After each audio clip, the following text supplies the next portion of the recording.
Hi students, ఈరోజు BCom 5th sem విద్యార్థులకి cost accounting అనే సబ్జెక్ట్ నందు కాంట్రాక్ట్ కాస్టింగ్కి సంబంధించి నిన్నటి వీడియోలో థియరీ పార్ట్ 1 మీ ముందుంచడం జరిగింది. ఈ కాంట్రాక్ట్ కాస్టింగ్, కాంట్రాక్ట్ అకౌంట్ ఈ యొక్క చాప్టర్లో విద్యార్థులు లెక్కలు సవ్యంగా చేయాలంటే ప్రతి కాంట్రాక్టు ప్రాబ్లం సంబంధించి కాంట్రాక్ట్ ఖాతా వేసి ఆ పని పూర్తయినంత వరకు ఎంత లాభం వచ్చింది లేదా ఎంత నష్టం వచ్చింది కనుగొనాలంటే తప్పనిసరిగా ఈ యొక్క థియరీ పార్టు అత్యంత కీలకమైనది. అంటే ఈరోజు టాపిక్ అసంపూర్తి కాంట్రాక్టులపై లాభాలను ఎలా లెక్కిస్తారు. జనరల్గా కాంట్రాక్ట్ వర్క్ డ్యాములు, భవన నిర్మాణాలు, రోడ్ల నిర్మాణాలు, వంతెన నిర్మాణాలు ఇలాంటి కాంట్రాక్ట్ పనులు చేపట్టినప్పుడు అవి సుదీర్ఘకాలంగా జరుగుతాయి. ఉదాహరణకి పోలవరం ప్రాజెక్టు తీసుకున్నట్లయితే గత 20 సంవత్సరాలుగా దాన్ని కడుతూనే ఉన్నారు. అంతకుముందు నవయుగ కంపెనీ వాళ్ళు కాంట్రాక్ట్ చేసినారు. ప్రస్తుతం మెగా కంపెనీ వాళ్ళు ఆ యొక్క కాంట్రాక్ట్ పని చేపట్టి చేస్తూ ఉన్నారు. మరి సుదీర్ఘకాలంగా 20 ఏళ్ల పాటు కాంట్రాక్ట్ వర్క్ చేస్తూ ఉంటే పని పూర్తయ్యేంతవరకు లాభం కానీ నష్టం కానీ లెక్కించకుండా ఉండడానికి వీల్లేదు. ఎందుకంటే ఆయా కంపెనీల్లో యజమానులైనటువంటి వాటాదారులు ప్రతి సంవత్సరం లాభాలను లేదా నష్టాలను లెక్కించి లాభాలు వస్తే వాటిల్లో డివిడెండ్లు వాటాదారులకి పే చేయాల్సినటువంటి అవసరం ఉంటుంది. మరి వాటాదారులు శ్రేయస్సు దృష్ట్యా లాభాల్లో వాళ్ళకి ఎంత డివిడెండ్ ఇవ్వాలి అంటే ప్రతి సంవత్సరం లాభాలను లెక్కించాలి. మరి ప్రతి సంవత్సరం లాభాలు లెక్కించాలంటే ఈ అసంపూర్తి కాంట్రాక్టులపై లాభాలను ఎలా లెక్కిస్తారనేటువంటి పాయింట్లో మనము ఈరోజు థియరీ అంశాన్ని పరిశీలించాలా. ఈ థియరీ అంశము విద్యార్థులు లెక్కలు చేసేటువంటి సందర్భాల్లో చాలా ఉపయోగపడుతుంది. ఈ యొక్క థియరీ లెక్కలు సాఫీగా, సవ్యంగా, సక్సెస్ఫుల్గా చేయాలంటే తప్పనిసరిగా ఈ థియరీ అనేది అవసరం. ఫస్ట్ మనము అసంపూర్తి కాంట్రాక్టులు అంటే ఏంది? ఏదైనా కాంట్రాక్టు ప్రారంభించిన సంవత్సరంలోనే పూర్తి కాని ఎడల అట్టి కాంట్రాక్టును అసంపూర్తి కాంట్రాక్టు అంటారు. పెద్ద పెద్ద కాంట్రాక్టు పనులను పూర్తి చేయడానికి సంవత్సరాల కలది కాలం పట్టవచ్చు. పని పూర్తి అయితే కానీ అలాంటి కాంట్రాక్టుల పైన అయినటువంటి వ్యయాన్ని నిర్ధారణ, లాభాలను లేదా నష్టాలను అంచనా వేయకుండా ఉంచడం సమంజసం కాదు. దీనివల్ల పని పూర్తయ్యే వరకు ప్రతి వాటాదారులకు చెల్లించే డివిడెండ్లలో తీవ్రమైన మార్పులు ఉంటాయి. ఈ పరిస్థితి కంపెనీకి మరి యజమానులైనటువంటి వాటాదారులకు శ్రేయస్కరం కాదు. కాబట్టి అసంపూర్తి కాంట్రాక్టు పనుల మీద పని పూర్తయ్యే వరకు ప్రతి సంవత్సరం అసంపూర్తిగా ఉన్న కాంట్రాక్టుల మీద వచ్చిన అంచనా లాభంలో సముచితమైనటువంటి మొత్తాన్ని ఈ దిగువ సూత్రాలకు లోబడి లాభ నష్టాల ఖాతాకి మళ్లించాలి. అంటే ఏ కాంట్రాక్టు అయినా పూర్తి కాకపోతే, సంవత్సర కాలంలో పూర్తి కాకపోతే దాన్ని అసంపూర్తి కాంట్రాక్టులు అంటారు. ఆ అసంపూర్తి కాంట్రాక్టుల మీద లాభాలను లెక్కించడం అనేది ఎలా, ఎందుకు లెక్కించాలా?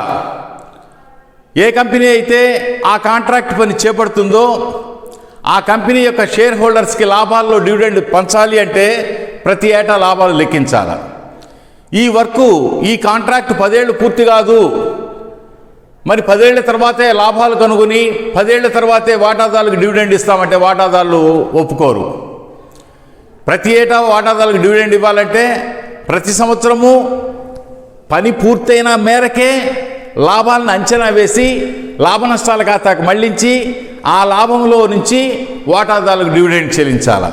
కాబట్టి 10 ఏళ్ల దాకా లాభాలు లెక్కించము, 10 ఏళ్ల దాకా వాటాదారులకు డివిడెండ్ ఇవ్వము అంటే వీలు కాదు.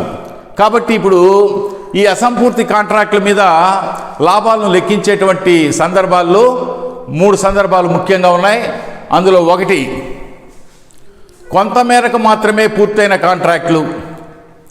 సాధారణంగా ధృవీకరించిన పని విలువ కాంట్రాక్టు మొత్తం విలువలో 1/4 వంతు లేదా అంతకంటే తక్కువగా ఉన్నట్లయితే అట్లాంటి అసంపూర్తి కాంట్రాక్టులను కొంతమేరకు మాత్రమే పూర్తయిన కాంట్రాక్టులుగా పరిగణిస్తారు.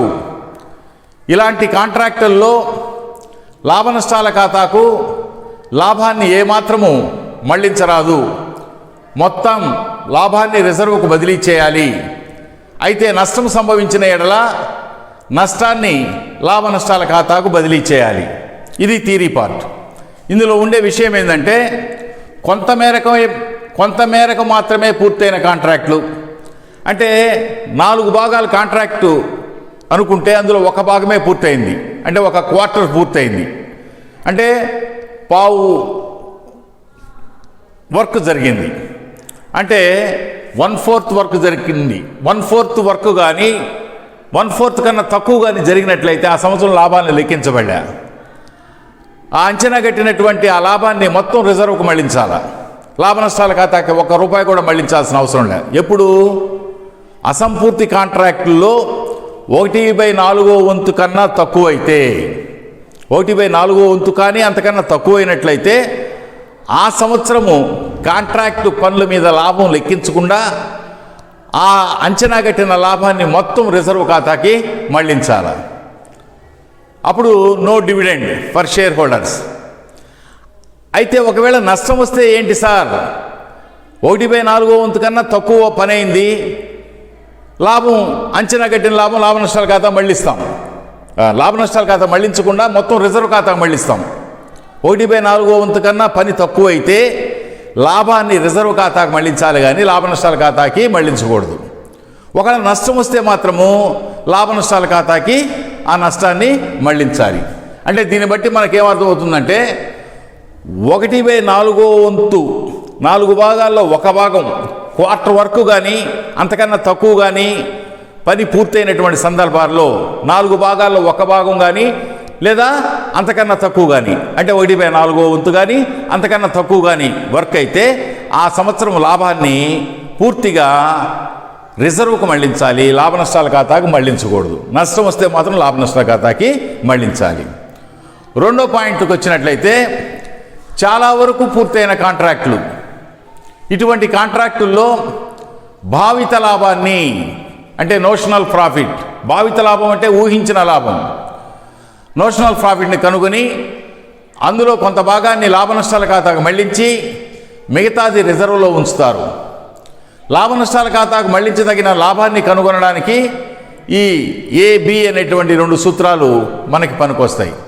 అంటే చాలా వరకు పూర్తయిన కాంట్రాక్టులు అంటే దానిని 2 రకాలుగా మనము ఏ పాయింట్ బి పాయింట్, అంటే చాలా వరకు ఆల్మోస్ట్ ఆల్. ఇప్పుడు ఫస్ట్ పాయింట్ కానీ చూసినట్లయితే ధృవీకరించిన పని విలువ కాంట్రాక్ట్ మొత్తంలో 1/4 వంతు కంటే ఎక్కువ లేదా 1/2 వంతు కంటే తక్కువ అయినప్పుడు, అంటే కాంట్రాక్టు చేపట్టినటువంటి కాంట్రాక్ట్లో 1/4 వంతు కంటే ఎక్కువ, సగం కన్నా తక్కువ,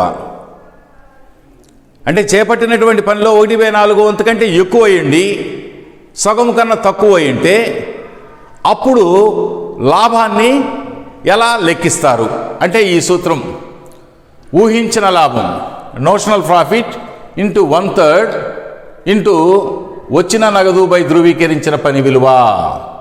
ధృవీకరించిన పని విలువ అంటే సర్టిఫైడ్ వర్క్. ఎవరు సర్టిఫై చేస్తారంటే, ఇప్పుడు పోలవరం ప్రాజెక్ట్ని సెంట్రల్ గవర్నమెంట్ కేంద్ర ప్రభుత్వం ఆధ్వర్యంలో పని చేపట్టడం జరిగింది. ఈ పని జరిగిన మేరకు ఫండ్స్ రిలీజ్ చేస్తూ ఉంటుంది సెంట్రల్ గవర్నమెంట్.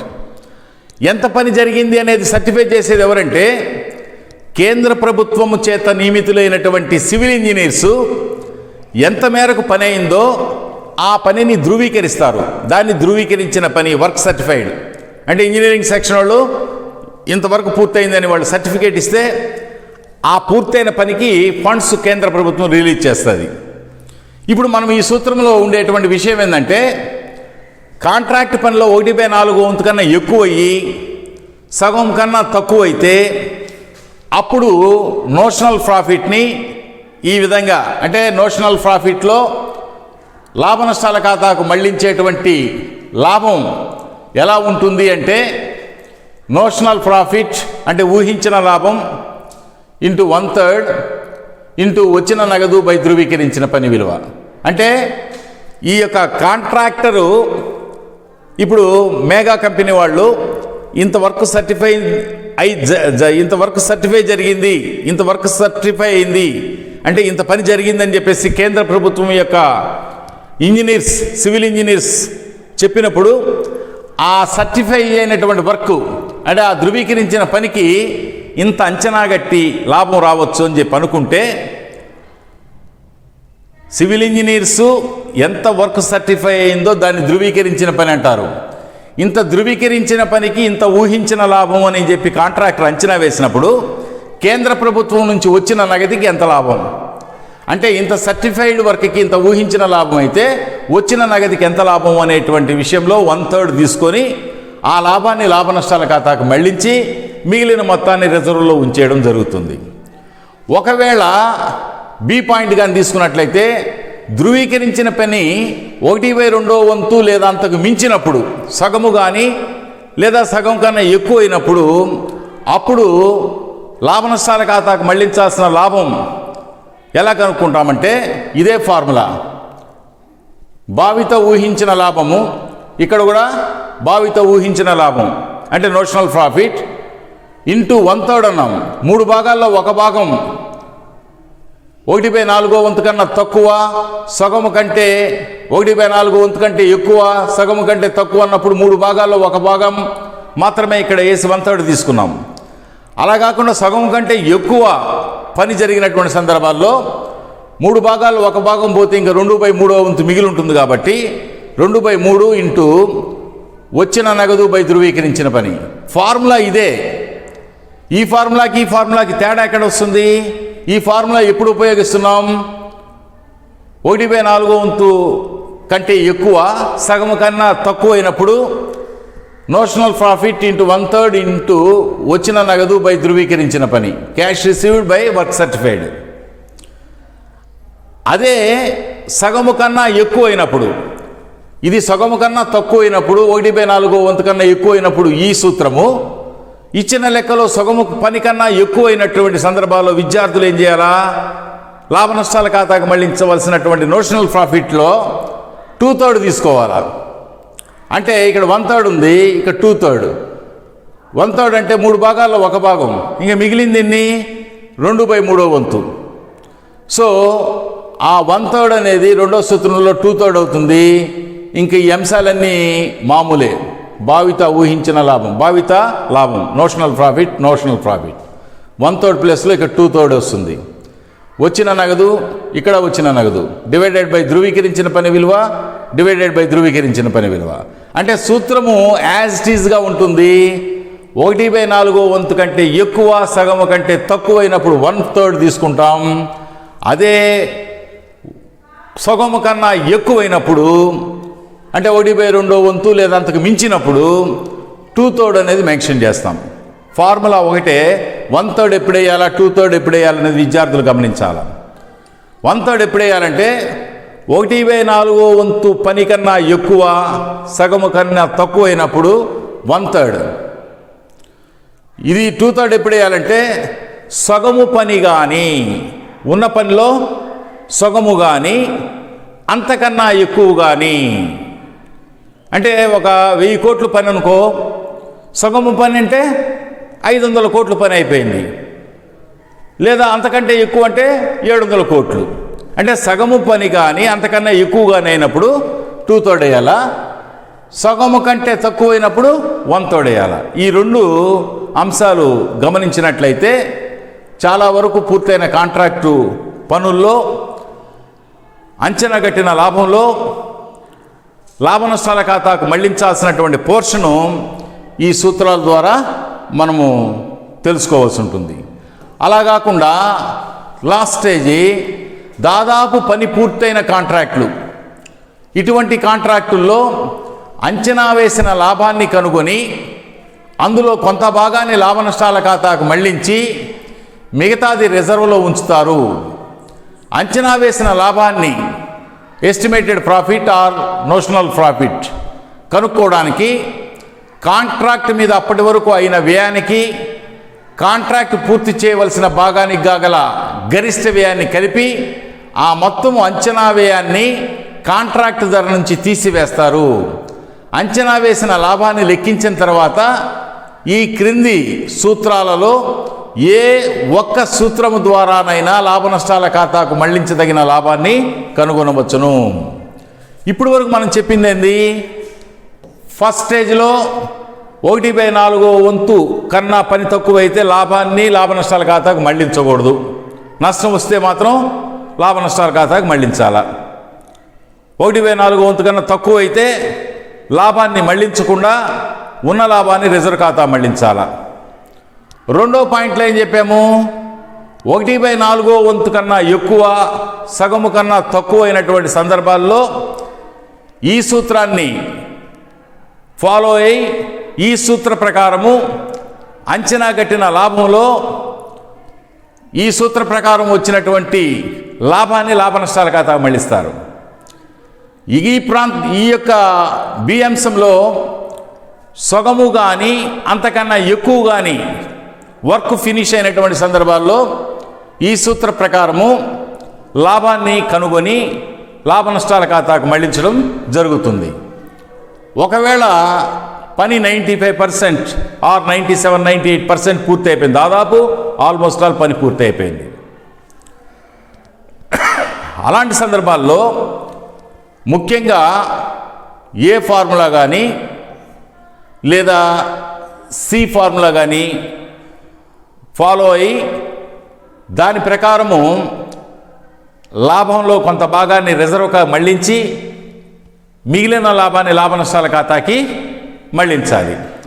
ఎంత లాభాన్ని లాభ నష్టాల ఖాతాకు మళ్లించాలి అంటే అంచనా వేసిన లాభము ఇంటూ ధృవీకరించిన పని విలువ బై కాంట్రాక్ట్ ధర. అంటే మొత్తం ఇంత కాంట్రాక్ట్ ధరకి 1000 కోట్లకి ఇంత లాభం అంచనా వేస్తే అందులో 800 కోట్లు పని పూర్తి అయిపోయింది కాబట్టి సర్టిఫై చేశారు కాబట్టి 800 కోట్లకి ఎంత లాభం? 1000 కోట్లకి ఇంత అంచనా వేసిన లాభం అయితే 800 కోట్లకి ఎంత లాభం? అంటే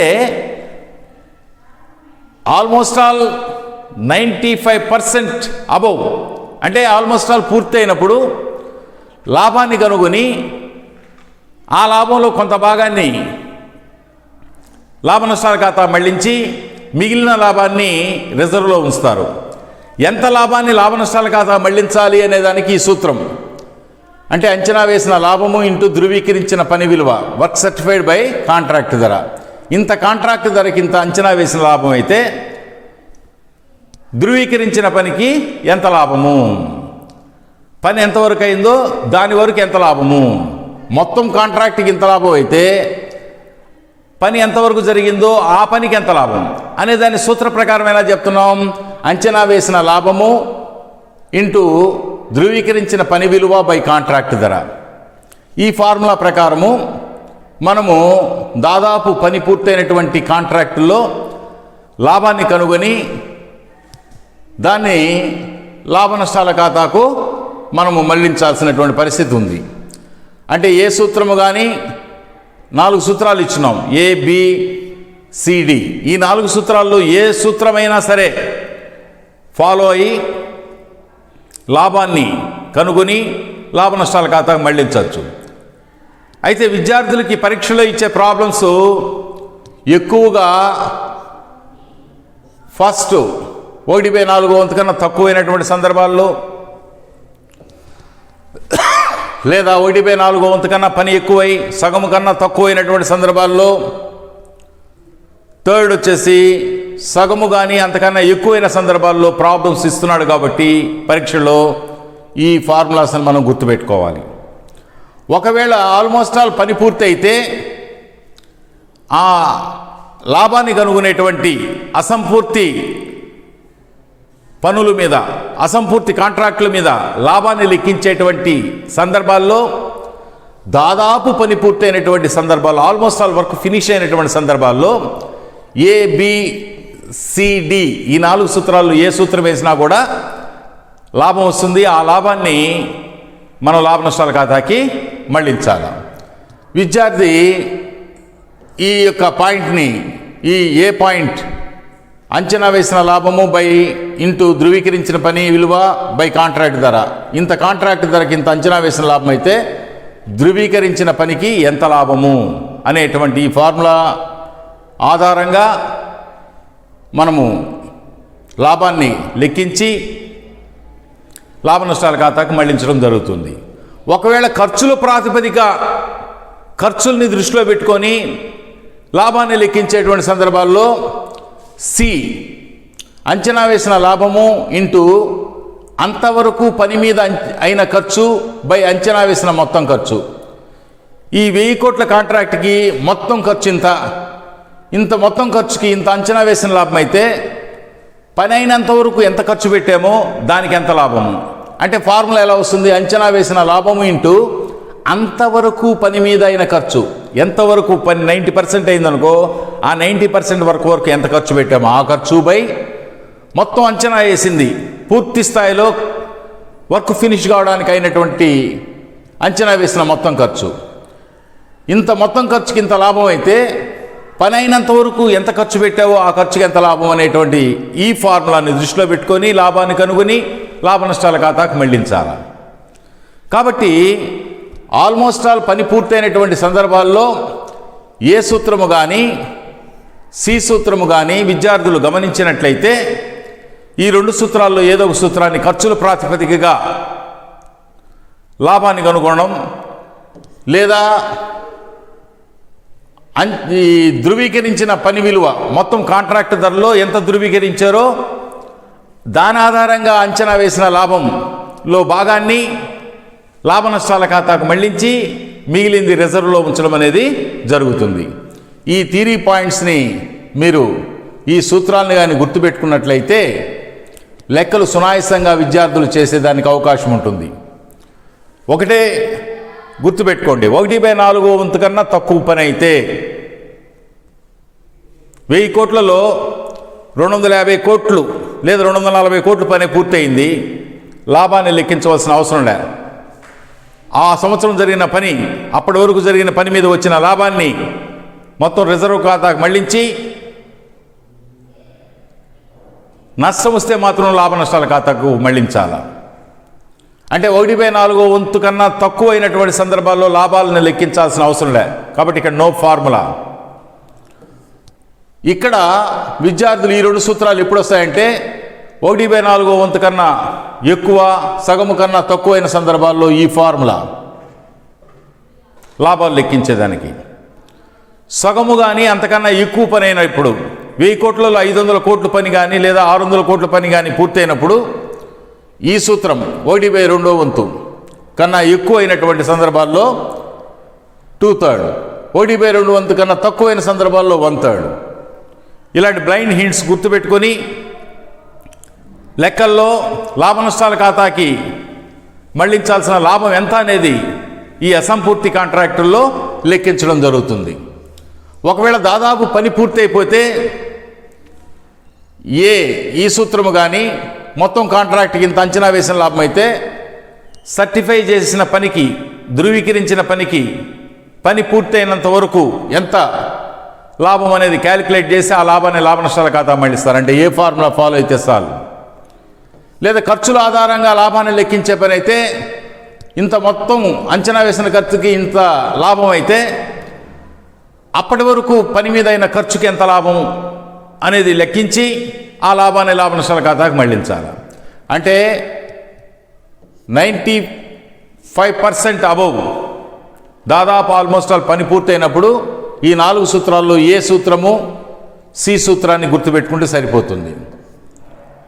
ఈ విధంగా అసంపూర్తి కాంట్రాక్టుల మీద లాభాలను లెక్కించేటువంటి సందర్భాల్లో ఈ ఫార్ములాస్ని విద్యార్థులు చక్కగా అధ్యయనం చేసి బాగా అర్థం చేసుకొని ఆ సూత్రాలు నేర్చుకుని లెక్కలో ఇచ్చిన సమాచారాన్ని బట్టి 1/4 వంతు పని పూర్తయిందా, లాభాన్ని మళ్లించాల్సిన అవసరం లేదు లాభ నష్టాల ఖాతాకి. 1/4 వంతు కానీ 1/4 వంతు కన్నా తక్కువ కానీ, 1/4 వంతు కన్నా ఎక్కువ, సగము కన్నా తక్కువ అయితే ఏ సూత్రం ఫాలో కావాలా, సగము కన్నా ఎక్కువ అయితే ఏ సూత్రం ఫాలో కావాలా, దాదాపు పని పూర్తయిపోతే ఎటువంటి సూత్రాలను ఫాలో కావాలా లెక్కలో ఇచ్చిన సమాచారాన్ని బట్టి అనేటువంటి విషయాన్ని ఈ సూత్రాల ద్వారా, ఈ థియరీ పార్ట్ ద్వారా మీరు తెలుసుకుని తదనుగుణంగా లెక్కలు తయారు చేసేటువంటి సందర్భాల్లో ఇవి మీకు అత్యంత కీలకంగా ఉపయోగపడతాయని ఆశిస్తూ, ఈ వీడియో గారు నచ్చినట్లయితే బెల్ ఐకాన్ బటన్ నొక్కి సబ్స్క్రైబ్ చేయండి. మరొక టాపిక్లో మిమ్మల్ని కలుస్తాను. అంతవరకు సెలవు. ధన్యవాదములు.